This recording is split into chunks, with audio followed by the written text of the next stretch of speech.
we shall reflect on the life of St John Bosco.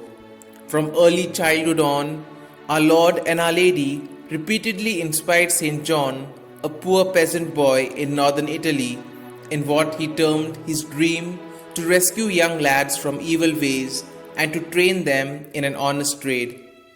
So, as a boy in rural Piedmont and after his ordination in the city of Turin, he set out deliberately to cultivate every means for gaining their confidence and friendship.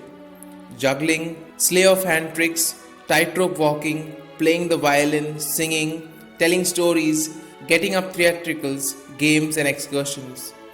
These he would begin and end with a simple catechism instruction, the recitation of the rosary, or an explanation of the day's gospel.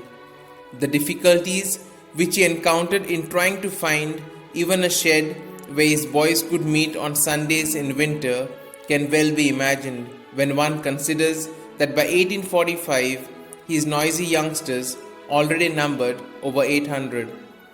As John's work became better known and supported by cooperators, he was able to establish regular night schools and put everything on a permanent basis by founding his Salesian Institute in Turin and placing it under the protection of Mary, Help of Christians, and St. Francis de Sales.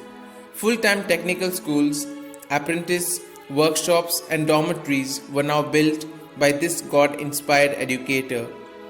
Through them, his boys learned their religion, reading, writing, and a trade under a remarkable educational system based upon frequent confession and daily mass, from which bodily chastisement was completely excluded. Don Bosco, as he fondly came to be known, could read the heart of his pupils, and they in turn knew him to be a saint.